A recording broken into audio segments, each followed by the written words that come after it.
Hello，又係好戲成雙嘅 podcast 啦。今集我就揀咗一個好百變嘅演員 Ralph Fiennes 賴夫費恩斯同大家傾下嘅。如果要我去形容佢外表啦，佢就輪廓鮮明啦，溫文爾雅啦，好有貴氣，曾經靚仔嘅一個男演員嚟嘅。佢而家登咗綠噶啦。不過呢，佢仍然對眼呢，應該係藍色嘅眼睛，都係好迷人嘅，好似有啲鐳射光咁樣放出嚟嘅。咁或者講下關於佢嘅嘢先啦。佢就係1962年喺英國出世啦。佢係喺皇家戲劇藝術學院 RADA Royal Academy of Dramatic Art 嗰度畢業嘅。咁初佢就喺舞台嗰度做戲啦，之後就係電視同埋係電影啦。無論係莎士比亞嘅古裝舞台劇啊，抑或係複雜嘅大銀幕角色啦，佢都係一樣駕馭得到嘅。佢最叻做嘅呢，就係為個角色注入一啲令人不寒而慄咁樣嘅內心戲。代表作有 Schindler's List 啦，舒特拉的名單，佢就扮入邊嗰個樣好似好酷咁樣，但係個內心係好殘酷嘅一個納粹軍官啦。喺 Harry Potter 哈利波特裏邊呢，佢就扮 Voldemort 啦，佛特摩啦。咁應該好多年輕少少嘅聽眾都會係知道佢係邊個啦。另外佢又喺 The Grand Budapest Hotel 布達佩斯大酒店呢出戲呢，飾演一個好搞笑嘅角色嘅，係一個即係冷面笑匠咁樣嘅感覺嘅。喺 James Bond 呢，佢扮演 M 啦，即係由 Judi Dench 手上嗰度接棒啦。佢又演過黑色幽默嘅懸疑片 The Menu 5星級盛宴，同埋最近佢係做咗 Conclave教宗選舉呢一出戲，我陣間都會講嘅，都可以呢，憑呢啲戲呢睇到佢百變嘅實力，絕對係現代影壇嘅變色龍。除咗拍電影之外，佢都有好多舞台嘅表演啦，同埋有配音啊，甚至呢執導過嘅有3出戲嘅。今日我就揀咗2出佢好唔同嘅電影俾大家啦。第一出呢，就係應該係今年年初嘅，係28 Years Later The Bone Temple， 香港個名呢，就叫做28年後人骨聖殿。咁呢出戲裏邊呢，佢扮一個好污糟邋遢嘅一個醫生啦。咁另外一出戲我會講嘅呢，就係 Conclave 頭先講過啦，就係教宗選舉啦。Ralph Fiennes 係飾演一個好冷靜、好盡責嘅書記嘅。首先我講咗28 Years Later The Bone Temple 28年後人骨聖殿呢一出戲先。片種呢係後末日嘅恐怖科幻片，其實呢都係一出嘅喪屍片嚟嘅。上映年份係2026年。導演係 Nia DaCosta 尼亞達科斯達，編劇係 Alex Garland 阿歷斯加蘭，演員呢有 Ralph Fiennes 賴夫費恩斯、Jack O'Connell 即奧干奴、Alfie Williams 阿菲威廉斯、Erin Kellyman 艾琳基利曼同埋 G. Louis Parry 齊路易斯柏里。片長係110分鐘，故事地點係英國內陸。故事嘅時間背景呢，就係個 Rage Virus 狂暴病毒爆發嘅28年之後，跨越嘅時間呢，就係緊接28年後呢一出戲結局後嘅幾日至到去幾個星期之內。出戲係講咩嘅呢？其實佢就係緊接上一集呢，即係28年後呢，就講嗰個離開咗佢自己屋企嗰個島嘅10零歲後生仔Spike 啦，佢就遇上咗一個叫做 Jimmy Crystal 嘅邪教教主，咁就俾人踢入會啦。另一邊廂由 Ralph Fiennes 飾演嘅 Kelsey 醫生啦，佢就繼續去起佢嗰個人骨聖殿啦。Kelsey 醫生對喪屍浩劫嘅態度呢，同 Jamie Crystal 嘅態度係好唔同嘅。出戲呢就係批判極端信仰同埋失控嘅人性啦，又講喺末日之下，人類互相殘殺，往往呢係比喪屍更加恐怖嘅。咁要用關鍵句去形容呢一出戲呢，我就會話 Ray Fiennes 飾演嗰個 Kelsey 醫生係一個好有心同埋個思想好有型嘅醫生。點解我會推介呢一出戲呢？首先我戴咗頭盔先，就係呢 Trigger Warning， 呢出戲係真係好血腥核突嘅。食咗飯真係冇睇啦！呢出我都睇好多血腥嘅戲啦，已經係冇乜感覺㗎啦。其實，但係呢出呢，唔知點解呢，幾有感覺嘅，所以真係小心啲啦。第二點呢，就係我推介呢出戲純粹係因為 Ray Fiennes 個角色，其他部分我就覺得就咁講個演技先啦。你會見到 Ray Fiennes 係真係超好多班嘅。喺上一節我講過 Ray Fiennes 喺呢出戲係扮一個好污糟邋遢嘅醫生啦。咁呢出係喪屍片啊，佢要將一啲癲酒啊，係嘛，要癲將佢搽晒喺個身上邊，咁就令到佢係變咗啡啡黃黃一笪笪咁樣，幾嚇人嘅佢樣，即係你會唔知佢係有病啊，定係已經變咗隻喪屍定係點啦。但係呢，佢外表咁核突，其實佢內心係一個好聰明、好明智同埋咧係好人性嘅一個 survivor 嚟嘅。喺 Harry Potter 嗰個 Voldemort 嗰個造型啦，我自己就唔係 Harry Potter 嘅迷啦，不過我都有睇晒啲戲嘅，我就覺得呢一出戲其實係 Voldemort 嘅進階版咯。佢個造型有一場戲係好 iconic 嘅，係呢出戲有一啲重金屬咁樣嘅音樂啦，好多火咁樣啦，即係絕對要劇透，但係冇辦法，因為真係要講下呢一幕係可能得1分鐘到嘅啫。但係呢Ray Fiennes 佢係化晒眼妝啦，即係嗰啲叫 smoky eyes， 應該係嚴重過 smoky eyes 嘅，呢個係撒旦 feel 啊，其實係好 iconic 啊，真係以佢60來歲嘅年紀，加上啦，其實後生嗰陣時真係公認係靚仔嘅，係一個好大嘅突破嚟嘅，其實係。咁呢個大家值回票價，如果係唔睇呢出戲，其他部分淨係睇呢一幕啊，已經夠晒回本㗎啦，覺得。當然有呢一幕之餘啦，成出戲呢我都講下啦，即係都要公平少少啦。其實個氣氛都係做得好好嘅，因為佢有頭先講嗰個人骨聖殿啦，好震撼下啦，當然係道具嚟㗎啦。但係佢亦都呢有 Ray Fiennes 佢自己住嘅地方呢，呢個地方簡直係好似一個樹窿咁 cosy 嘅，真係。佢又會喺裏邊可以播到一啲音樂啦，咁啲音樂就係80年代好出名嘅一隊 band 啊，我唔講邊個啦，因為實在太多劇透啦，我講得。雖然出戲係後末日生存者嘅戲啦，但係 Ray Fiennes 嗰一段戲咧，帶咗好多人性化嘅元素入去嘅。另外當然就係咧，佢同阿 Samson 啦。咁如果大家係有讀到聖經嘅呢，應該都知道 Samson 係大概一個咩外形嘅人嚟㗎啦。咁啊 Samson 係一隻喪屍嚟嘅，但係呢 Ray Fiennes 係一個醫生嚟㗎嘛。Ray Fiennes 就有一啲藥用嚟抵禦嗰啲喪屍襲擊啦。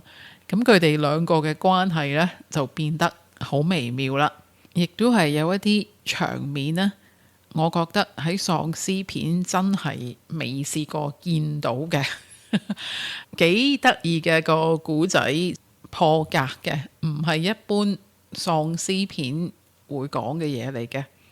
有咩特別呢？呢出戲頭先我提過一個叫做 Samson 嘅角色啦，Ray Fiennes 佢個角色呢， Kelsey 醫生啦，就想幫呢個 Samson 嘅。咁我唔可以再劇透啦，講得太多啦已經。嗰個關係係幾特別嘅。最令我印象深刻嘅一幕呢，就係差唔多出戲完嘅時候，有個十字架啦，有人呢講咗一句 I want my mum。同邊個去睇呢出戲呢？就同你嘅最好朋友。評分啦，Rotten Tomatoes 影評人嘅番茄指標呢係88%，即係番茄夠新鮮嘅。觀眾嘅爆谷指標呢係92%，即係爆谷夠熱嘅。IMDB 10分為總分係7.2分，我自己嘅評分投入度7.5分，劇本7.5分，演出8分，三項平均呢係7.7分嘅。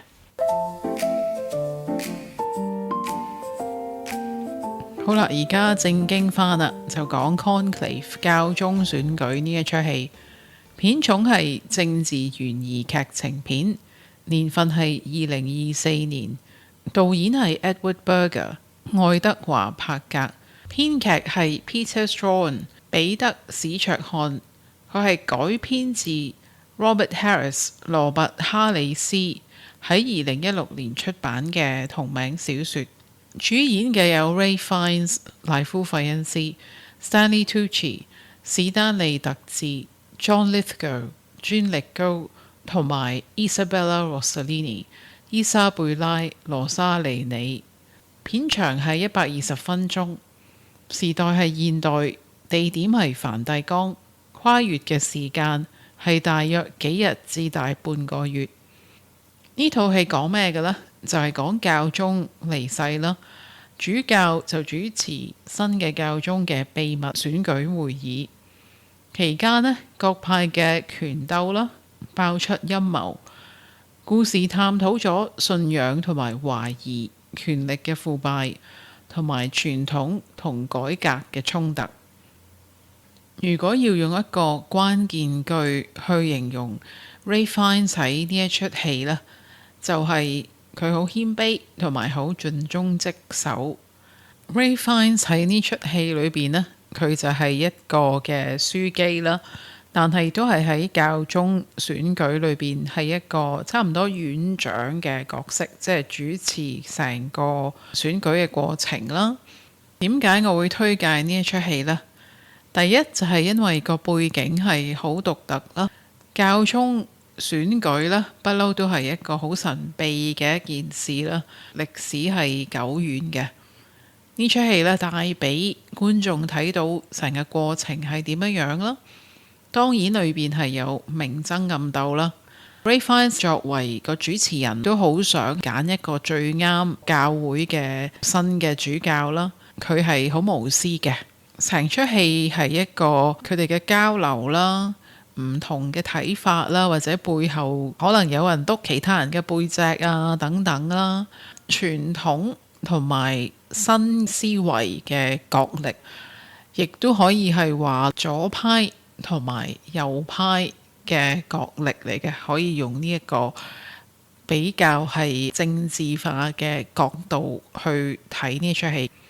另外一點呢，就係 Ray Fiennes 佢嘅演技啦，唔想去擔當呢一個選舉主持人嘅角色，不過佢就應承咗過咗身嘅教宗啦，所以佢都繼續盡忠職守去做啦。其實佢內心係幾疲憊嘅，但係呢，佢都係會好想去揾一個啱嘅新教宗啦。演技呢， Ray Fiennes 可信性係極高嘅，佢由講嘢啦、神髓啦，佢係拿捏得好準確嘅，真係呢，唔會覺得佢係 Ray Fiennes 嘅，真係入木三分，好神似嘅。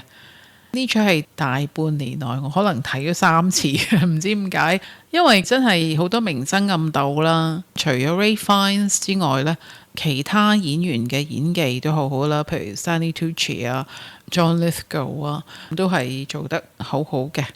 通常呢啲咁多嘢講嘅戲啦，要思考啦，個熒幕又唔會特別好多喐動咁樣咧，你就會開始覺得，咦係咪可以1.2咁樣去 play 啊，或者係fast forward 啊咁？呢出戲我又冇嘅喎，出戲嘅最尾呢，我覺得係有少少好笑嘅，好似殘忍咗少少啦。但係因為 Ray Fiennes 佢飾演嗰個角色，其實佢已經係筋疲力盡啦。但係去到最尾呢，都有一件好大嘅事呢，佢發現咗嘅，即係令到我覺得真係好慘啊！佢搞咁多嘢，去到最尾原來仲大鑊嘅咁樣。唔劇透啦，不過最尾反而真係有一個成出戲唯一嘅笑位咯，我覺得有咩特別呢？呢一出戲所有演員呢，或者你見到嘅每一幕都係一啲神職人員嚟嘅，無論係神父啦，或者係修女啦，當然喺翻梵蒂岡裏邊嘅房啊、內廷啊嘅場景啦，更加令到你係覺得好似去咗好神秘嘅教宗選舉嘅背景啦。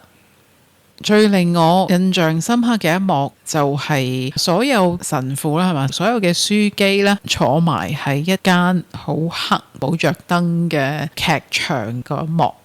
同邊個去睇呢一出戲呢？同你一個信教嘅長輩。評分啊 Rotten Tomatoes 觀眾係有86%嘅派爆谷啦，影評人呢就有93%係話 fresh 嘅。IMDB 10分為總分，有7.4分，我自己嘅評分投入度7.5分，劇本8分，演出8分，三項平均係7.8分嘅。獎項方面啊，呢一出戲呢喺奧斯卡就攞咗最佳嘅改編劇本啦，喺 BAFTA 呢就攞咗4個獎嘅，最佳電影啦、最佳英國電影啦、最佳剪接同埋最佳改編劇本嘅。喺金球獎呢亦都係攞咗最佳劇本獎。另外喺美國演員工會呢 Screen Actors Guild 就係獲得最佳電影演員表呢一個獎。咁英文呢就係叫做 Outstanding Performance by a Cast in a Motion Picture。評分啊 Rotten Tomatoes 影評人嘅番茄指標係86%，即係番茄夠新鮮。觀眾嘅爆谷指標係93%，即係爆谷夠熱。IMDB 10分為總分係7.4分，我自己嘅評分投入度7.5分，劇本8分，演出8分，三項平均係7.8分。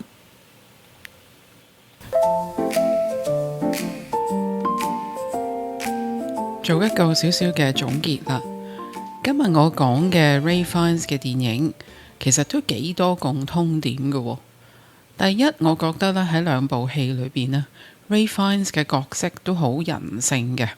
喺 Bone Temple 其實佢係想為咗人類好啦做嘅嘢。喺 Conclave 啦，佢就係好想幫嗰啲主教啊等等咧去揀一個新嘅對個教會係好嘅教宗啦。第二點呢，就係兩個角色都有一種沉默嘅奉獻。喺 Bone Temple 裏邊呢 Kelsey 醫生幫嗰啲已經離去咗嘅人起咗一個人骨聖殿啦。喺 Conclave 裏邊呢，佢扮嘅院長呢，為個教會真係好奔波勞碌咁樣，想揾一個最啱嘅新嘅教宗啦。第三點呢，就係兩部電影裏邊嘅角色都係沉默咁樣係諗住要犧牲嘅。喺 Bone Temple 裏邊 Kelsey 醫生因為係後末日嘅時間啦，剩翻佢一個人，咁有咁多喪屍，咁點算呢？其實佢都打定輸數噶啦。喺 Conclave 裏邊呢 Ray Fiennes 飾演嗰個角色啦，係唔願意做佢要做嘅嘢嘅，只不過係之前嘅教宗呢係希望佢咁樣做法，所以佢先至犧牲咗自己咁樣去幫個教會嘅。最後一點呢，兩出戲都係有好濃厚嘅宗教意識形態嘅。當然喺 Conclave 裏邊就唔使講啦，但係 Bone Temple 呢，Kelsey 醫生佢做嗰個人骨聖殿，其實都係一個好有宗教色彩嘅一件事嚟嘅。唔同嘅地方就係當然表面啦。喺 Bone Temple Kelsey 醫生佢嘅外表係絕對係差唔多去到驚嚇啦。喺 Conclave 佢嘅造型當然就係一個保守，着得係非常之天主教嘅代表性嘅一個色彩啦，好有儀式感嘅。第二點，除咗外表之外呢，就係佢哋兩個之間嘅心態啦。Kelsey 醫生呢係一個豁出去咁樣嘅心態嘅，諗住盡地一鋪，最多咪死咁樣嘅心態啦。而喺 Conclave 裏邊呢，Ralph Fiennes 演嘅角色就係一個有克制喺其他人面前，基本上係冇好多嘅情緒嘅表現，喺私底下佢就都幾滿情緒咁樣。如果大家中意睇 Ralph Fiennes 嘅戲呢，其實我都有幾出呢係可以推介俾大家嘅。如果你係中意佢演一啲幾另類，可以講係有少少 creepy 啊，或者冇 Bone Temple 咁極端啊，我會推介一出叫做 Spider 2022年蜘蛛啦，叫做 Ralph Fiennes 係當然係廿幾年前後生好多啦。佢就係演一個咧精神有問題嘅人嘅，係有精神分裂症啦。佢就住喺中途宿舍裏邊啦。重溫咗佢腦海咧入面呢破碎童年嘅記憶，想試圖揾出佢當年屋企嘅慘劇嘅真相。呢一出係比較靜態少少，但係都有好多幾 creepy 嘅演出嘅。如果你係想睇 Ralph Fiennes 後生好多嘅靚仔小鮮肉嗰種感覺呢，我就會推介 English Patient 別問我是誰1996年嘅。呢一出呢，就係幾浪漫嘅感覺啦，有啲歷史背景嘅，個 cast 都幾吸引嘅，有 Juliette Binoche 啦同埋 Kirsten Scott Thomas 兩個一齊都叫做係主演嘅。古仔呢就係講二戰嘅尾聲啦，咁有一個嚴重燒傷嘅神秘嘅男人啦，就係 Ralph Fiennes 啊。佢喺意大利嘅一間荒廢嘅別墅入面呢，就係有一個年輕嘅護士照顧，係 Juliette Binoche 啦。咁佢就係講翻一個男人啦，佢之前嘅人生係點樣嘅。咁如果你話唔係想睇 Ralph Fiennes 做笑戲嘅破格少少嘅演出呢，就可以揀2014年嘅 The Grand Budapest Hotel 布拉佩斯大飯店啦。呢一出就係 Wes Anderson 啦，咁佢係一個好有風格化、好 stylized 嘅一個導演啦。另外呢個 cast 都好吸引嘅，有 Tilda Swinton 啊、Adrian Brody 啊、William Dafoe 啊等等嘅。咁喺呢出戲呢，Ralph Fiennes 咧佢就係扮一個嘅酒店嘅經理啦，咁係幾好笑嘅，係即係幾有驚喜嘅。因為佢做呢出戲之前，其實以我所覺得啦，佢就好似冇做過一啲幽默搞笑嘅角色嘅，同埋咧有個 in joke 嘅，我覺得，因為咧有少少劇透啊。Ralph Fiennes 個角色咧係中意一啲年紀大過佢好多嘅女士嘅，同 Ralph Fiennes 真實嘅私人生活都係吻合嘅。其實都好多戲咧，因為 Ralph Fiennes 佢除咗係做主角之外咧，好多時做配角咧，佢都有一啲好精彩嘅演出啦，係差唔多變咗成出戲嘅靈魂嘅。有時間可以揾下佢啲戲去尋下寶啦。Ralph Fiennes 係一個我係不嬲啦，講緊由可能90年代尾啦開始都會睇下佢嘅戲嘅人啦，咁就唔係太過留意佢嘅。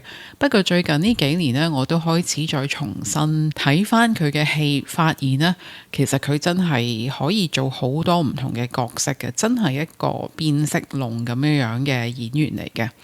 咁我覺得佢做咁多唔同嘅角色，嘗試咁多嘢呢，當然有一啲戲係未必係咁賣座，或者係拍得咁好啦。但係佢都係勇於去嘗試嘅。我覺得佢人生嘅座右銘啦，可能真係 YOLO 啦，You only live once 啦，咩都試下。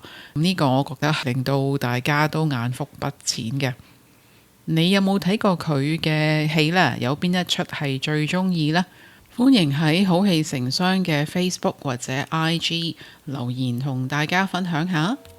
下一集我會講一個扮乜似乜嘅女演員。好啦，今日講到嚟呢度啦，多謝收聽，我哋下個星期再見啦，拜拜。